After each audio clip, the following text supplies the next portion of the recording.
Hey, checking in with the first 8.5 chapters, eight, 7.5, I guess, because I'm in halfway through chapter 8 of Spinning Silver by Naomi Novik, a 2018 fantasy novel set in a medieval um, northern European uh, little village, and the kind of larger center around from it, centering on three women, starting off with Miriam, a daughter of the unsuccessful moneylender of this town, the only Jewish family. Thus, they can be the money lenders. Father is really crappy at being a moneylender. He's great at giving the money out, but can't actually collect it. And they are starving to death, and her mother's got a horrible cough. And she kind of goes, at a certain point, she just goes, okay. It's like everybody else, like all the people say they can't pay us, they are stocking up. They're getting all their feasting done while we don't have food. And Novik really kind of lays it on pretty hard here of like, oh my God, they are starving to death. And all these really greedy people are like, yeah, we're not going to pay you. You can obviously see lots of like anti-Semitism in that of how they view this Jewish family. And so she takes up the business, and she puts the screws to everybody, which is basically she goes to them and she just stands there and she won't take no for an answer. And they're going to pay something, or they're going to pay some good, and they do. And she becomes quite actually good at it and takes over the business from her father. Her father, who um, the money that he had was her mother's dowry, which he quickly lent out even before she was sort of even born. And they've been scraping by ever since. So she actually gets it to, bringing back the thing.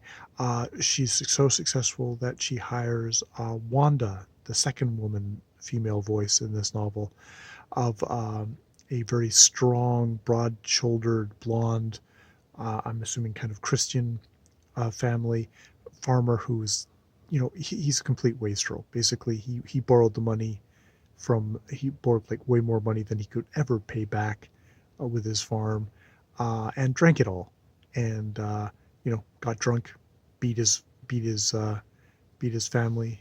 Their mother is already, I think the mother is already dead, and he's basically a complete asshole. And so Miriam goes to them and says like, okay, well, you can't pay it back. Okay, look at your daughter there. She can come and be do chores for us. Half a penny a day, and it'll take 4 years, but she'll pay back the debt. And he's like, oh, fine, whatever, you dirty. Blah. And Wanda is actually quite happy with this. She doesn't show it in the thing, but she's quite happy because she gets out. And indeed, as it goes along, um, this is a fantasy world. It turns out, not just a kind of what seems like a fairly good depiction of what might be like to be a Jewish family in a Christian kind of Russian, Polish kind of area, definitely under the Tsar, which could still be Poland, but I think. But there is also fairy folk, at least what you can consider as fairy folks, the Starik. And there's a Starik road, which, you don't go on, and you don't hunt any animals that are white furred, or because that's the Starik's um, prey. It's sort of like a lord. And if you do one, sure enough, they'll be along quickly to get you, because this is like kind of the Fey folk. They know all and stuff like that. And they start getting footprints of a Stark steed and spiked boots of a Stark lord wandering around the Miriam's house. So they hire Wanda's brother to stay overnight, sort of as protection, but also sort of in a way is because Wanda knows about that there's a Stark Lord, that, like, it's like, you won't tell anyone because we're going to pay you, because there was a story of how a Stark party um, was, going around hitting various towns, but they skipped the Jewish settlement, at which point all the lovely Christian neighbors whirled upon them and butchered them all, and they're no longer there. It's completely wiped out. So they really don't want it called attention to. And as it turns out, the Stark Lord has comes upon Miriam and has heard about her, because I guess she was in the woods saying how she can spin silver into gold, which indeed is what she's been doing, is like collecting all those pennies and taking them in and converting it from copper to silver to gold coins. And he's like, okay, here is some silver, Stark silver, take this, and within a couple of days turn it into 6 gold pieces. And she's like, okay, well, this is something you don't say no to. She goes into the larger center where her grandfather is, but there's also a jeweler, and the jeweler makes a silver ring. They sell it to the duke of the area, and he's like, okay, and they do that, and then the Starks are like, great, did that. Here is a larger amount. Turn this into, I think it goes from like 6 to 16 and then the next 16, and it's like, okay, and it's like, and the jeweler's like, okay, I'm going to make a necklace this time, not rings, but a necklace, because I think the duke will want it. And the duke wants it because there is the third voice in the story, Iram, who is his daughter, who, as it turns out, the young czar is coming, and he hopes to bait the trap with Stark gold. Her mother was the offspring of a Stark Lord raping her mother, mother's mother, and so has some of that blood in her, and she really vibrates to this silver, this Stark silver. And they put the necklace on her, and he goes like, okay, now if you can get even more and make a crown, it'll be a dowry for her. It's like, he's gonna try and get the czar. What we find out from Iriam is that she knew the little czar kid as a boy. His mother was a witch who ended up getting executed for trying to off the old czar's first son, and and the czar himself. But they died of a fever, the czar and the older son. So now he became czar, who delights in shooting squirrels like a little sociopath and shaking them around. And indeed, when she, as a little girl, confronted him with this, he points this thing at her and say, Queen of the Defender of the Squirrels. And it's like, and she's like, shit, that's death right there. That is death.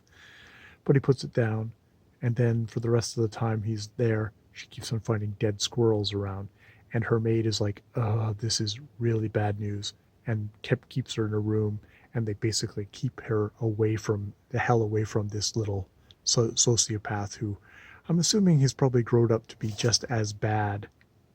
And that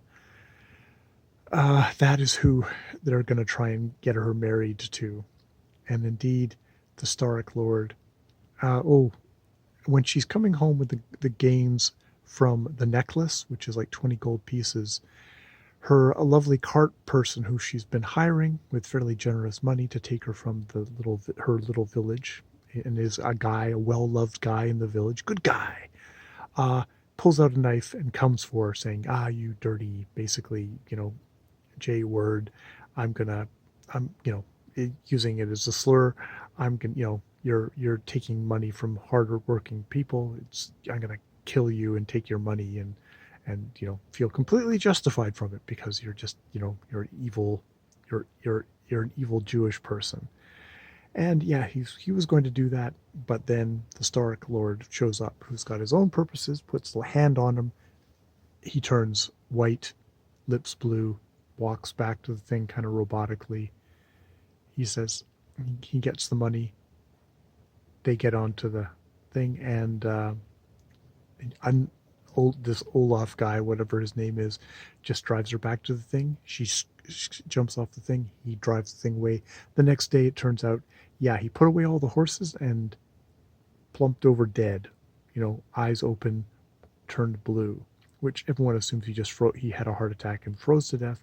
She knows better. But she goes back to her grandparents, sort of to kind of try and avoid the fate, because the Stark Lord's talking about, like, well, if you do all this, I will take you away and you'll be my lady. And it's just like, why would anyone want me as your lady? I'm not good looking. I got a bumpy nose, too big a nose. I'm just, I'm nobody. But he's like, you can change silver into gold. And it's like, you realize I can't actually do that. That's just like this is just a kind of transaction things. It's like, no, if you do something 3 times in a thing, that makes it true. And I will be waiting so you do this, or I will come for you, and you will never be able to run from me. Because, yeah, indeed, when she opens the door of her grandparents' place, it's not the city street outside. It's that forest, snow-covered forest. He's transporting everywhere, and he's transporting the whole forest with him.